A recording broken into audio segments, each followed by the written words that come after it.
Welcome back to another day here on the Winter's Lorcana channel. Today we're doing something I haven't done yet, and that is bringing you the same deck I've already brought you. The little difference between today's video and last week's video. Today's video is going to feature me taking Dinh's deck to a box tournament, and I do need to update these. These are wrong. I spelled Dinh's name wrong. I don't know. It just felt like an H came first. That's what I get for going with my gut. Yeah, so we went and I did a box tournament, so the winner got a booster box of the latest set, and I am bringing you, they were best of 3 games, and I'm going to bring you 1 game from each round. There ended up being 3 rounds, and we're going to talk about the deck and how it performed. But before we do that, I do want to give just the biggest shout out to Dinh. He has a YouTube channel now. I just found this out. I'm super excited. He has 1 video and he's killing it already. 1 video with 1,000 subscribers. Come on, Dinh. You're making the rest of us look silly. This will be linked in the description down below, along with he also does a masterclass on Metafy. So this will be linked down below as well if you want to pick up the deck and have the actual true blue champion teach you how to play this thing. That's probably the best way to do it. Don't learn from me. I like to just pick up decks and go in blind. That's just a personal playstyle. And as you can tell, I am not a champion. So let's jump on in and see if we can't win us a booster box. Jumping into game 1, we are playing against Who's Kevin? That's his name. Who's Kevin? We are jumping right in, and the first thing I see is he's slamming down this Clarabelle. My first thought is, this is a Clarabelle deck. This is going to be the green-blue. It's going to try to bounce all my stuff, and I don't know if he's on the bend to my will or not. So I don't know which version he's running. I just know that my stuff's probably going to get bounced. Thankfully, most of my stuff, with the exception of Tipo and Hiram, are not bounceable by his normal shenanigans. So I'm feeling pretty okay. And I'm just going to go about my game plan. Unfortunately, I did do a full send, all 7 cards in the mulligan, and I did not find a turn 2 ramp. So we are starting very much on the back foot, going second, no ramp to catch up. It's feeling like an uphill battle. Now, I'm going to let you guys all in on a secret. I'm going to show you 3 games today, and I'm only showing you 1 of the games from the best of 3s. So, this is my first game, match 1, game 1, with Who's Kevin. So we're just jumping right in. This is, you know, our first what am I playing against game. Okay, so we're playing Visions. Looking for cards. I'm trying to find ways to either catch up or maybe I can get on the board somehow. I'm just trying to find ways to stay in this game at this point. And there we go. We got a Muses coming down. I actually would love to find a Tipo and have Muses bounce Tipo. That would get me right back in the game very quickly. So that would be nice. It's not what we found, unfortunately. So I'm going to go ahead. I'm going to brawl the Clarabelle because I know that he's on 4 ink, about to go to 5, and he will be able to shift his Clarabelle. And yeah, that would have been really bad for us because we got a very full hand because we're not able to really play it out. So, you know, glad we had the brawl at the very least on our turn 3. Visions of the Future finds him God knows what. We're not in a good spot. This whole game, I felt like I was very much on the back foot, and yeah, this was a rough game for me for sure. Let's play Grandma Tala. Great, it's a body on the board. It can't be bounced by the Muses unless he plays some dirty shenanigans and lets us filter for more cards. It's fine. This whole game, I feel either very much on the back foot or my plays to me feel just fine. This is definitely a rough game for me. A second Muses comes down. Now, this is, again, not terrible for me. I don't really mind the Muses being in play. The 2 things that it could bounce, I'm happy with it bouncing. And then we see a You're Welcome coming down. And which is hilarious because the whole day I was humming to myself, "You're welcome." I have the song stuck in my head. Even right now, the song is stuck in my head. But I don't mind saying this because it lets me draw 2 more cards. I'm thinking to myself, it'll take a few turns for me to get to 7 and play a Be Prepared, but hopefully by then he'll have a board full of characters and a Be Prepared would be nice. So I'm hoping to draw some cards and get into a Be Prepared. I don't find one, so nothing's going my way at this point. So we ready, set, draw. Draw a Maui. Okay, that's not terrible. We're right on curve form, so I'm going to ink up to 5. I'm going to be able to play Maui, and I can at least get a Muses off the board. Again, not scared of the Muses' ability with this particular deck I'm playing, but stopping them from gaining that extra lore every turn is nice. So I'm okay with this. That was actually feeling like a pretty decent top deck. So we got 2 damage on the Maui, not a big deal. I like Maui trading for things, so I don't mind him having damage. I do run into go-go issues though, so don't get me started on that. But then my opponent plays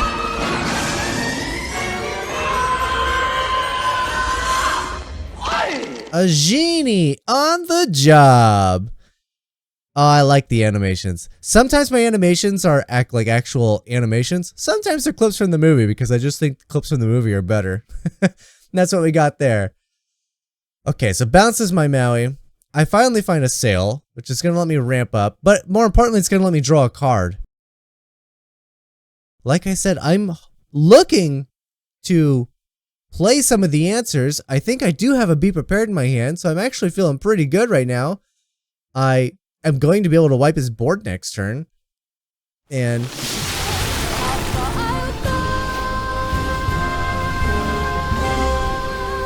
we play How Far I'll Go just to get some more options, make sure I got the ink.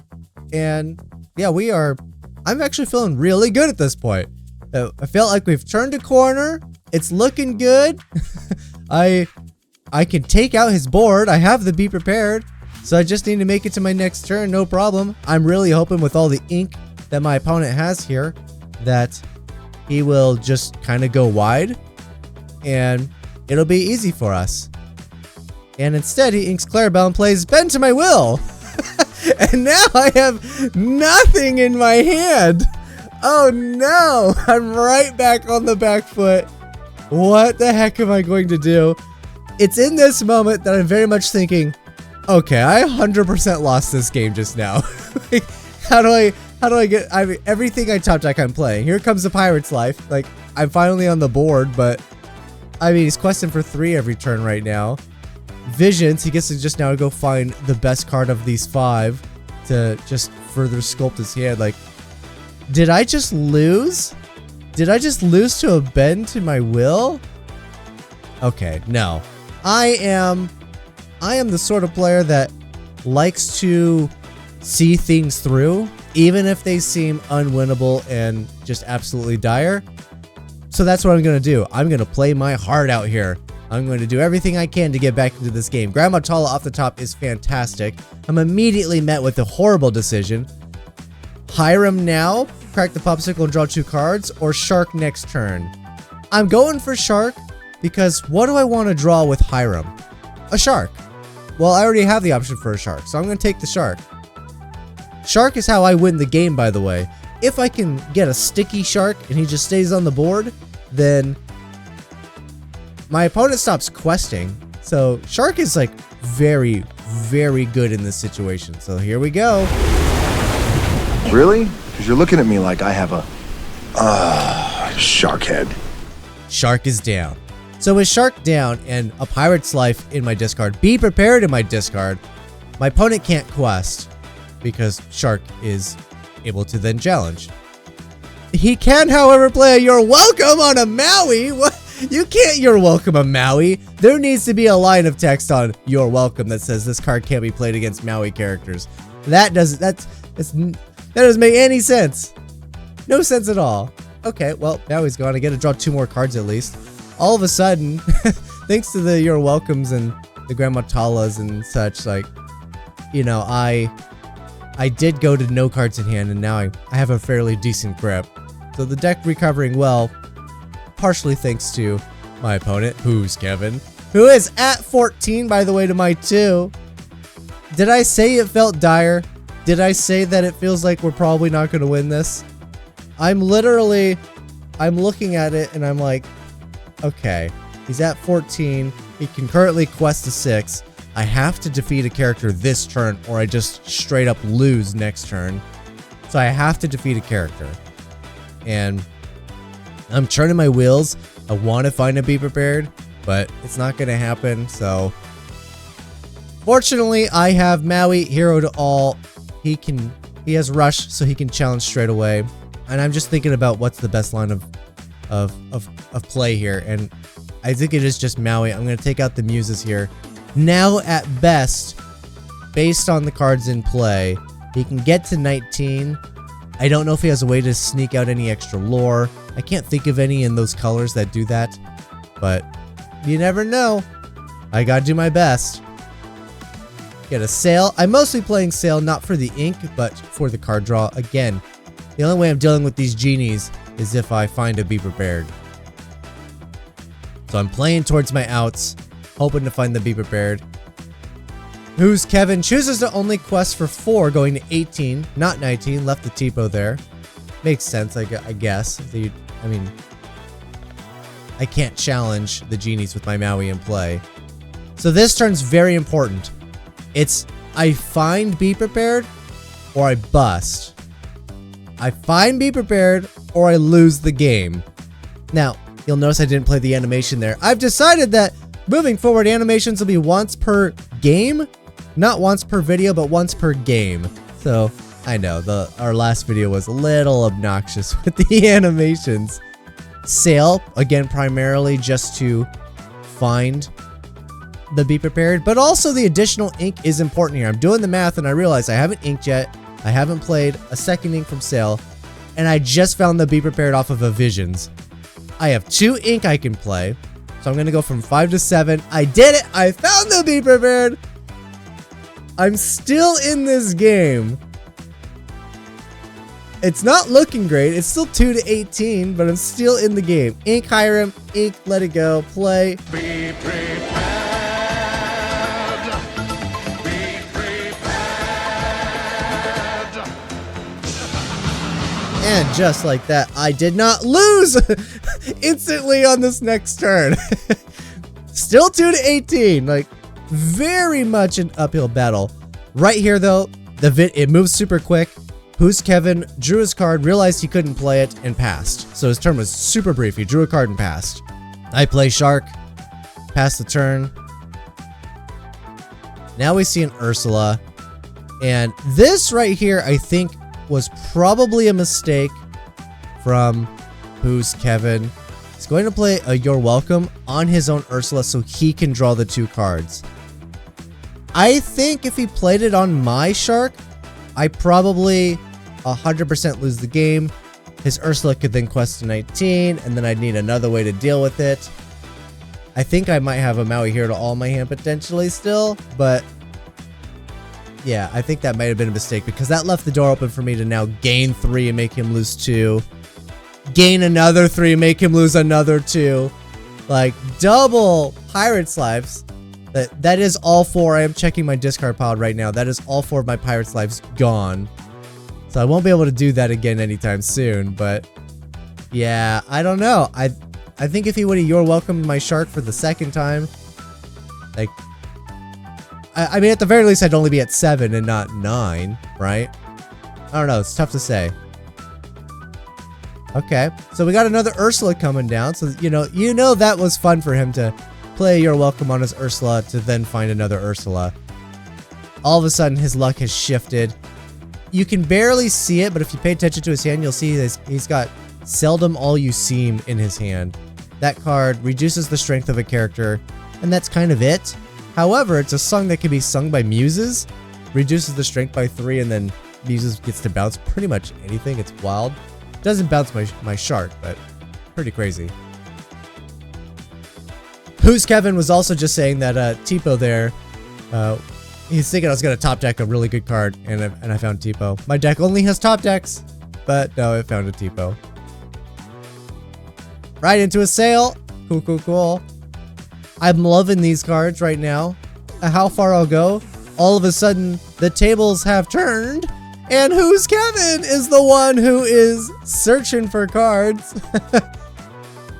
Holy crap, did I do it? Did I just get back into this unwinnable game? I think we did. I think we're in this game. This is looking very good for us all of a sudden. Brawl takes care of Ursula. Now I don't have to worry about a double song. Okay. Okay. Because I'm thinking he's going to play like, I don't know. Mother Knows Best. Is that a song? That could be a song. There it is. It is a song. Yeah, he would have bounced both of our characters. Okay. Well, feeling really good. Feeling really good, actually. I have a shark in my hand. Should have been in play, but Stinker bounced it back to my hand. So you know what I'm gonna do next turn? I'm gonna play shark.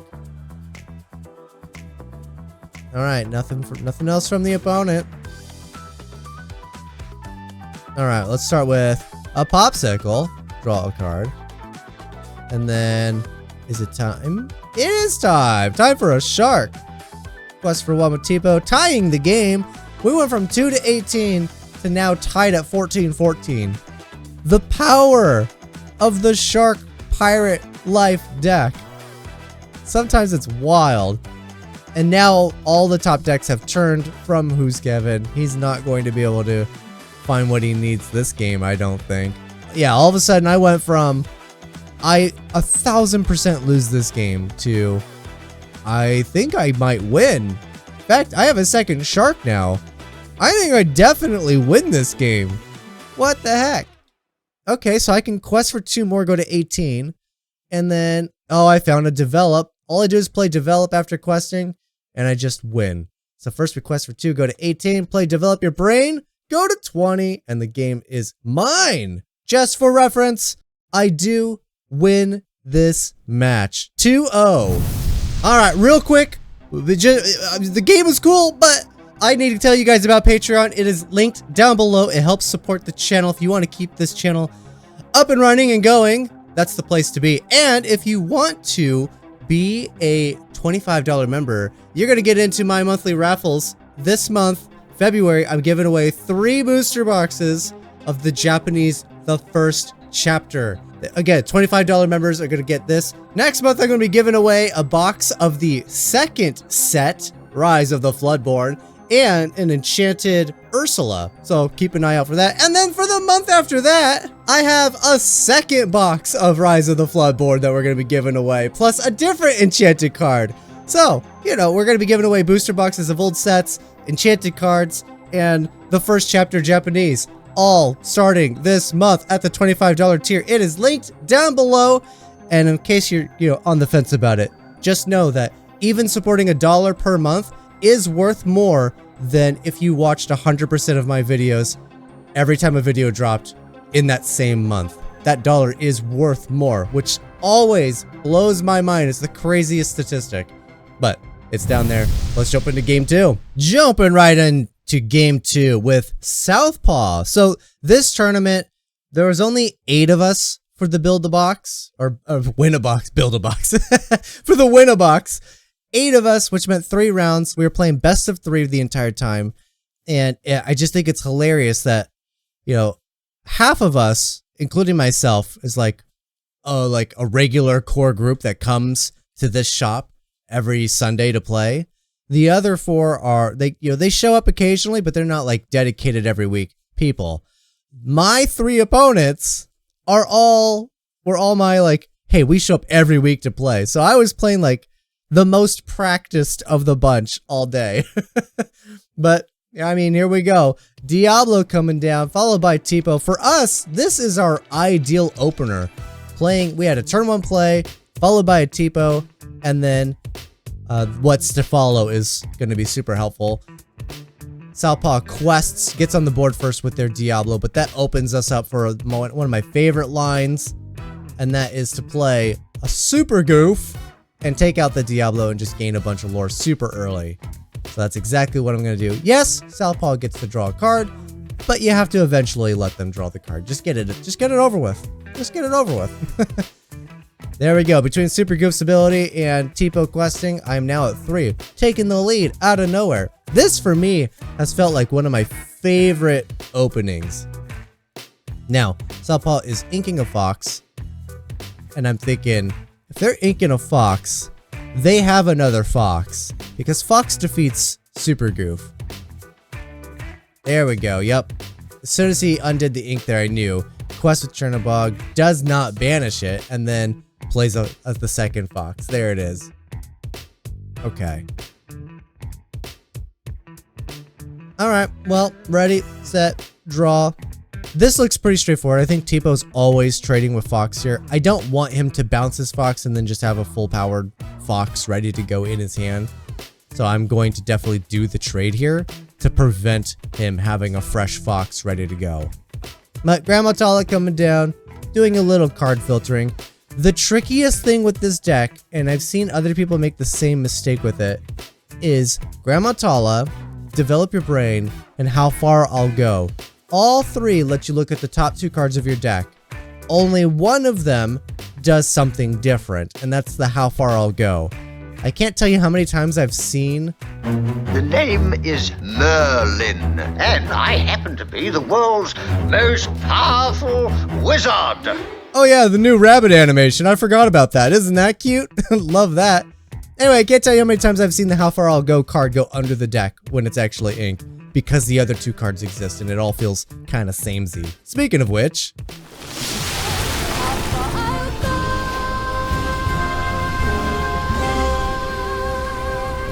How Far I'll Go! Now, I've played this deck enough, played these cards enough at this point that I don't really trip over it anymore. Having said that, literally like last week or the week before, I did mistakenly put 2 cards on the bottom of the deck with the How Far I'll Go. Like, it still happens. But today I was locked in. No mistakes. Everything was done correctly as far as resolving those abilities goes. But it is a thing. Alright, I'm choosing to play a McDuck Manor here because 9 willpower is a lot to deal with, especially when my opponent has 2 and 1 strength in play. But then I do see him challenge it for 2. And I'm thinking, okay, we're gonna see another fox. Oh my gosh, another fox. That's 3 foxes already. 3 foxes by turn 4? I don't know if he's inked yet. Possibly turn 5. That is insane. That's so many foxes. Okay, so he's inked 1, he's played 1, he's played another one. Questing with the Pegasus. And ink and Chernobog. Yeah, so okay, so 3 foxes technically by turn 5. One of those foxes was inked. That's a lot of fox. But you know what they say, Southpaw don't give a fox. Alright. Super easy. I'm gonna trade the grandma in an attempt to save the McDuck Manor. Right? Yeah, so we gotta... He could shift Pegasus. He could crab and take out the McDuck Manor, but then he has to put those resources towards that endeavor. So I just want to ensure that as much as possible. My win condition is primarily with the sharks gaining the passive lore. So I don't really need the Grandma Tala to be questing every turn. Really? Because you're looking at me like I have a shark head. 1 animation per game. There it was. Maui half shark. Let me know in the comments down below how you guys feel about the animations at this point, and if you like the change to them being just once per game instead of every time they're played. Speaking of crabs, look at that. Committing the resources to the McDuck Manor. Love that for me. Plays a magic broom, passes the turn.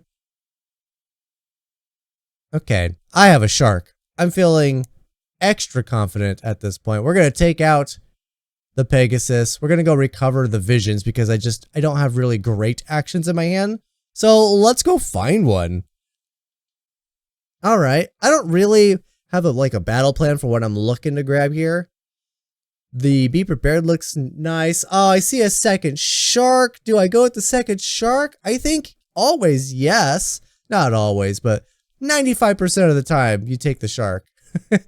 Like I said, it is our win condition, so it's nice to have it. A 7/5 evasive body is huge because we can effectively just quest all of the time, and that makes me feel pretty good. Okay, so I got Popsicle in hand, so I got 2 more cards I can look at for next turn. We'll likely find an action to go with the sharks. If not, like I said, they just quest and they're hard to challenge because of the evasive. Playing the rabbit, bouncing or banishing the brooms, drawing 2 cards.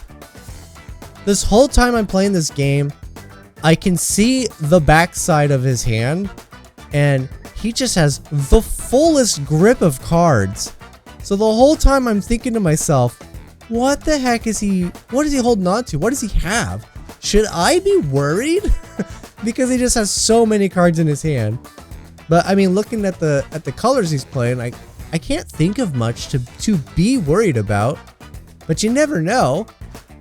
Alright, so we're gonna play Popsicle. We're gonna play Popsicle. We're gonna draw a second card. Now, at this point, I think it's just hilarious. We're gonna play How Far I'll Go, gain 2 lore. Love that. I told you that's the best thing ever. Maui Shark just kind of wins the game. Right now, every card we play is a gathering knowledge and wisdom plus whatever additional effect that our card has. That is wild. Then of course we can quest for another 2. And at this point, I'm just gonna pass. I'm feeling pretty good. Like what does Southpaw have? What is in his full grip of cards? I have no idea. Alright, so I see him questing, and my first thought is, yeah, he's 100% going to be bouncing it. 4th fox! Oh my goodness! So many foxes. Thankfully at this point, finally, my evasive characters being meaningful. The fox doesn't do anything. Okay. So if the fox doesn't do anything, then that's just to protect his character. I'm thinking he's probably going to replay the Cursed Merfolk because it just quests so well. But instead we're going to see another rabbit. Okay. This is why Southpaw got the rabbit animation. Also, didn't even think about that. What do you guys think about the animation playing for my opponent's card? That Merlin was for Southpaw, not my card, obviously. What do you think about that? Should I do that? Should I have an animation for both of us? Or is that too much? I'm starting to cross the line. I don't know. Flavershim comes down, eats a popsicle, draws 2 cards, and okay, I got 2 more Flavershims in my hand. So you know what that means. Well, Flavershim's gonna come on down. He's gonna eat a popsicle. Deja vu, anyone? All right, I'm gonna draw 2 more cards, and then, my goodness, what is going on with my hand? Maui, here I'm Maui. Okay, it's not just a shark deck, it's a Maui deck. Joking around with Southpaw, he's like, well, at least you don't have any more popsicles. And I'm like, you're right, I don't. So I'm gonna ink this 3rd harem. Like, you're right, I don't need this. Alright, okay. Pirate's Life? Yeah. So that's where it comes down to like your 5%, 10%, where you don't take the shark. Shark was an option, but I already got 2 sharks and I just found a Pirate's Life. So that's your little caveat. I already have sharks, so I don't need to take a 3rd shark. Especially when there's a 3rd shark already in my hand. Yeah, I could have had all 4 sharks in play this game if I wanted to. But I chose not to, because that is a lot of sharks. It is a lot of sharks, but you know, I just don't need them. Alright, I think Southpaw is looking at it. He sees the writing on the wall. He's doing a full send quest. And he's going to play his next card, which will be a Lyle Tiberius Rourke. There he is. And he's going to make it so Hiram can't quest during my next turn. Has Reckless. Plays another rabbit. All the mims, most of the rabbits. Just insanity over there.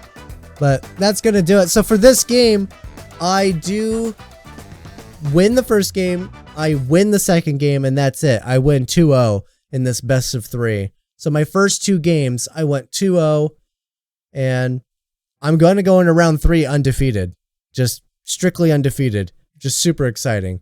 So quest to 18, play Be Prepared. My Maui Sharks do trigger before Lyle will trigger, so I'll gain the 2, go to 20, and the game will be over before I lose lore. Riddle me this, Batman. Would you have guessed that my final opponent would be Gambit? So, I'm feeling decent-ish against Gambit. It always feels kind of like a 50-50. He tends to make a lot fewer play mistakes than I make, which does result, it does skew in his favor. He wins more games than I do. But today, I've gone undefeated, and he has lost a game to both of his previous opponents. So he's 2-1, I believe. No. He, second opponent, I believe he actually won 2-0. Because they were going to go to time, but he actually closed out the game before. So, I'm sitting here thinking, well, I haven't lost a game today, but Gambit has lost a game in a match. So he hasn't lost any matches yet, but he has lost a game where I haven't. So I'm feeling a little better about that. Now, this is game 2 I'm showing you, and I'm showing you game 2 because game 2 was just a more entertaining match, and more entertaining game, and you're gonna see that throughout the course of this game, the back and forth of it all, which makes it so entertaining. But game 1 is already over. Somebody here could just be winning straight away. I won't spoil it for you, but somebody could just win right now.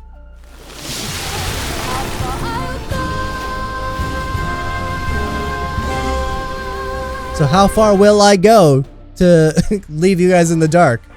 Just know that this is game 2, and the first place spot is on the line. The booster box is technically on the line in this very game we're watching. So the same thing happened. I played Tipo, ramped into a Goof. Goof got me some lore, and Tipo ultimately ended up trading with the Fox after a Fox took down my Goof. Weird. The name is Merlin, and I happen to be the world's most powerful wizard. Okay. Rabbit for the opponent. Like I said, 1 animation per game. Why not? He played Rabbit. He could have Rabbit animation. Sure, I'll allow it. Alright, so not feeling terrible here. We are, after all, playing a Maui Shark!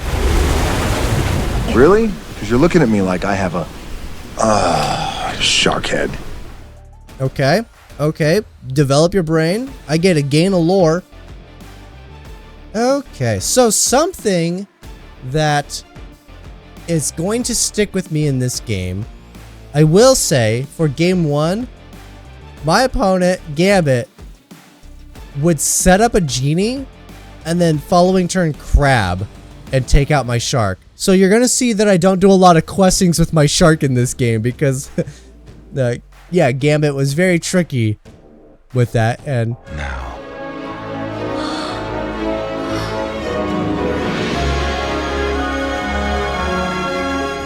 and the new animation, the library. So I decided to make an animation for Southpaw and a new animation for Gambit here. It just so happens that Gambit also plays Rabbit, so that worked out. But the library, there it is, another example of pulling from the movie felt superior to trying to make my own animation based on the card. I don't know, you guys, again, let me know in the comments how you guys feel about those. I'm kind of all over the place with them right now. So your feedback is very, very helpful. Alright, I got another shark down, so I'm feeling, again, fairly good. I'm debating if there's a world where I need to take out the library. Gambit playing smartly, like he always does. Save that Pete for a shark that he can't immediately defeat. So it does stop me from, playing actions and gaining lore. We are thumbing through my discard just to see if there's anything threatening in there. Not really. How far I'll go in to develop your brain. Okay, so nothing crazy in the discard, so that allows him to quest. So he's not scared of me challenging his characters. But because of the peat, I can't do a lot here. My hand, funny enough, is, except for that Hiram I just inked, I think everything in my hand is in action. So I am going to challenge. I'm going to take out the rabbit because I don't want to see rabbit being bounced and him drawing a ton of cards off of it. Diablo doesn't draw cards when it's bounced or played, only when it's banished.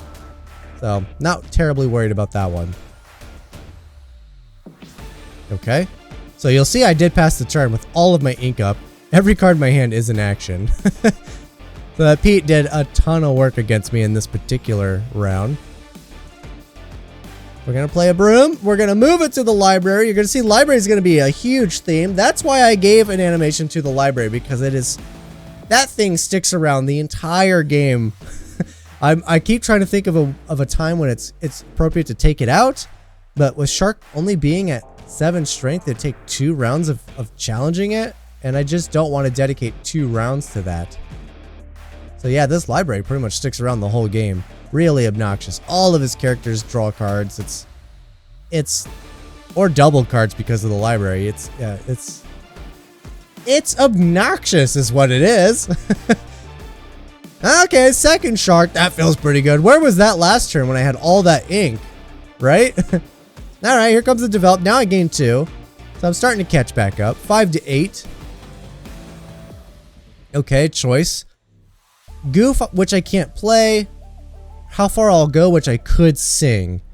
But I'm going to go with the goof here because I'm thinking to myself, I don't want to turn my Shark sideways unless it's to sing the Pirate's Life. Like, I'm not going to sing the how far I'll go because I'm going to sing the Pirate's Life. Huge swing, by the way. I gained 4 lore. Jump up to 9. Drop Gambit down by 2. Takes him down to 6. Like, that's wild. Love that card. So, yeah, we're taking the goof because I'm thinking I just need cards that can gain lore. And Super Goof gains the lore while the Sharks can quest. So, I don't know. Goof is a body. Yeah, we'll see. So don't get confused. Pete here, I know it was lengthy. Pete is singing strength, not questing.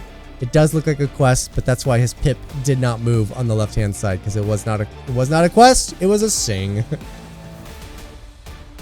That was a quest though. White Rose did quest. Okay.